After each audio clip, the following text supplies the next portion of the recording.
Hello everyone, welcome to my YouTube channel. आज की class में हम लंग्स के बारे में स्टडी करते हैं। The lungs are pair of spongy air filled organ located in the chest और thoracic cavity on either side of the heart. They are the main organ of the respiratory system and their primary function is help to breathe and exchange gases। यानी कि lungs एक paired spongy organ है। इसमें air fill होता है and ये chest और thoracic cavity में प्रेजेंट रहते हैं। यानी कि हार्ट का आइदर साइड यानी कि left side and right side में लंग्स प्रेजेंट रहते हैं। एंड ये रेस्पिरेटरी सिस्टम का मेन ऑर्गन है। ये गैसेस एक्सचेंज करने में एंड ब्रीथ करने में हेल्प करता है। गैसेस एक्सचेंज यानी कि ऑक्सीजन एंड कार्बन डाइऑक्साइड को हमारे बॉडी से एक्सचेंज करने में लंग्स हेल्प करते हैं। एंड नेक्स्ट हम लंग्स के लोकेशन के बारे में स्टडी करते हैं। लंग्स मेनली देखा गया तो थोरेसिक कैविटी में प्रेजेंट रहते हैं। यानी कि हमारे बॉडी में चेस्ट लोकेशन रहता है ना, उसमें लंग्स प्रेजेंट रहते हैं। ये लंग्स के सराउंडिंग में रिबकेज रहता है, वो लंग्स को प्रोटेक्ट करने में हेल्प करते हैं। एंड चेस्ट के मिडल में मीडियास्टिनम रहता है, वो लंग्स को सेपरेट करते हैं। And next is length of the lungs. Lungs का लेंथ देखा गया तो नॉर्मल अडल्ट में 25 टू 30 सेंटीमीटर प्रेजेंट रहता है। एंड लंग्स का कंपैरिजन देखा तो लेफ्ट लंग से कंपैरिजन किया तो राइट लंग्स थोड़ा सा शॉर्ट रहता है, क्योंकि राइट लंग्स के नीचे लिवर प्रेजेंट रहने के कारण राइट लंग्स शॉर्ट रहते हैं। And next is width of the lungs.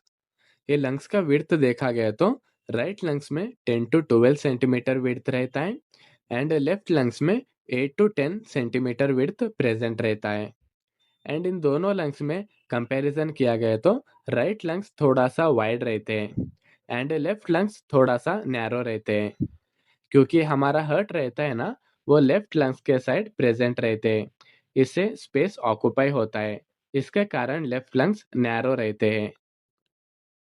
And next हम लंग्स के शेप, रीजन एंड सरफेस के बारे में स्टडी करते हैं। लंग्स का शेप देखा गया तो ईच लंग्स कोनिकल शेप में प्रेजेंट रहते हैं। यानी कि ईच लंग्स कोन शेप में प्रेजेंट रहते हैं। And next is region of the lungs. ये लंग्स का रीजन देखा गया तो इसमें मेनली दो रीजन्स प्रेजेंट रहते हैं। उसमें first one is apex part. ये लंग्स का अपर पार्ट यानी कि सुपीरियर पोर्शन जो दिखाई दे रहा है ना, उसे हम अपेक्स पार्ट कहते हैं। And next second is base part. ये लंग्स का बिलो में इंफीरियर पोर्शन जो दिखाई दे रहा है ना, उसे हम बेस पार्ट कहते हैं। And next is surface of the lungs. ये लंग्स का सरफेस देखा गया तो इसमें मेनली दो सरफेस रहते हैं। उसमें first one is coastal surface. ये लंग्स का आउटर पार्ट है। ये कॉनकेव शेप में प्रेजेंट रहते हैं एंड चेस्ट वॉल से कांटेक्ट में रहते हैं। And second one is mediastinal surface. ये लंग्स का इनर पार्ट है। ये भी कॉनकेव शेप में प्रेजेंट रहते हैं। ये पेरिकार्डियम से कांटेक्ट में रहते हैं। एंड नेक्स्ट हम लंग्स के बॉर्डर्स के बारे में स्टडी करते हैं। लंग्स में मेनली देखा गया तो दो बॉर्डर्स प्रेजेंट रहते हैं। उसमें first one is anterior border. Anterior means lungs के फ्रंट पार्ट में प्रेजेंट रहते हैं। ये थिन रहते हैं एंड हार्ट के सराउंडिंग में प्रेजेंट रहते हैं। And second is posterior border. Posterior means lungs के बैक साइड में प्रेजेंट रहते हैं। ये थिक रहते हैं एंड वर्टेब्रल कॉलम के साइड में प्रेजेंट रहते हैं। And next is pleura. ये प्लूरा लंग्स के आउटर साइड प्रेजेंट रहते हैं एंड ये डबल लेयर मेम्ब्रेन से बने हुए हैं। इसे हम प्लूरा कहते हैं।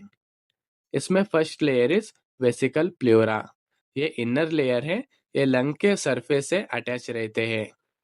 And second is parietal pleura. ये आउटर लेयर है।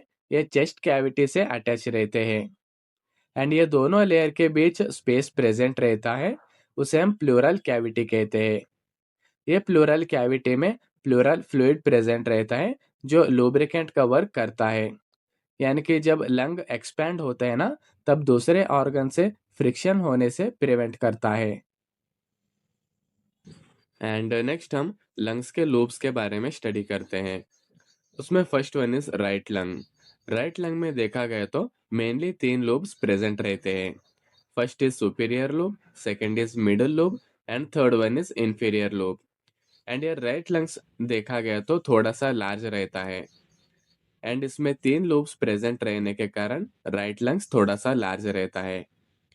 एंड इसमें दो फिशर्स प्रेजेंट रहते हैं, यानी कि डिवाइड्स प्रेजेंट रहते हैं।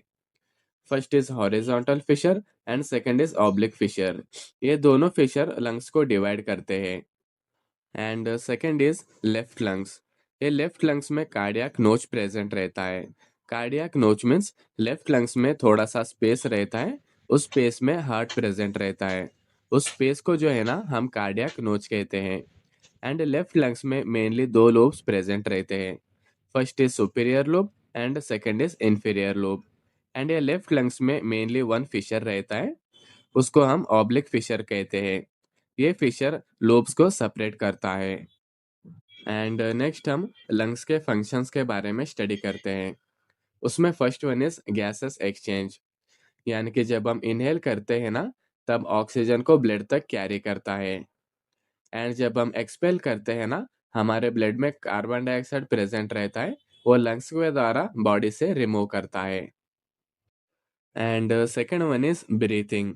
Breathing means inhalation and exhalation में हेल्प करता है। जब लंग्स को एक्सपैंड करते हैं ना तब एयर इनसाइड जाता है, एंड जब हम कॉन्ट्रैक्ट करते हैं ना तब एयर आउटसाइड जाता है। And third one is regulation of blood pH, यानी कि हमारे ब्लड में कार्बन डाइऑक्साइड प्रेजेंट रहते हैं ना, उसको लेवल कंट्रोल करने से हमारा बॉडी में एसिड बेस बैलेंस भी मेंटेन रहता है। And fourth one is voice production. Voice production यानी कि ट्रैकिया के ऊपर लैरिंग्स प्रेजेंट रहते हैं, उस लैरिंग्स में वोकल कॉर्ड प्रेजेंट रहता है। जब एयर उसमें से पास होता है ना तब साउंड प्रोड्यूस करता है। And fifth one is protection and filtration, यानी कि लंग्स का इनर लेयर म्यूकस मेम्ब्रेन से बना हुआ है, उसमें सीलियास प्रेजेंट रहते हैं। Cilias means thin hair like structure रहते हैं, वो डस्ट एंड हार्मफुल पार्टिकल्स को ट्रैप करते हैं एंड फ्रेश एयर को पास करते हैं। And sixth one is temperature and water balance. Temperature यानी कि जब हम कोल्ड एयर को इनहेल करते हैं ना तब वार्म एयर में कन्वर्ट करता है। And water balance, water balance यानी कि जब हम ड्राई एयर को इनहेल करते हैं ना तब मॉइस्चर एयर में कन्वर्ट करता है। Moisture air means dry air में वाटर पार्टिकल्स ऐड होते हैं, इससे ड्राई एयर मॉइस्चर फॉर्म में कन्वर्ट होता है। इस प्रोसेस से जो है ना लंग्स के इनर लेयर जो रहता है ना वो रप्चर होने से प्रिवेंट होता है।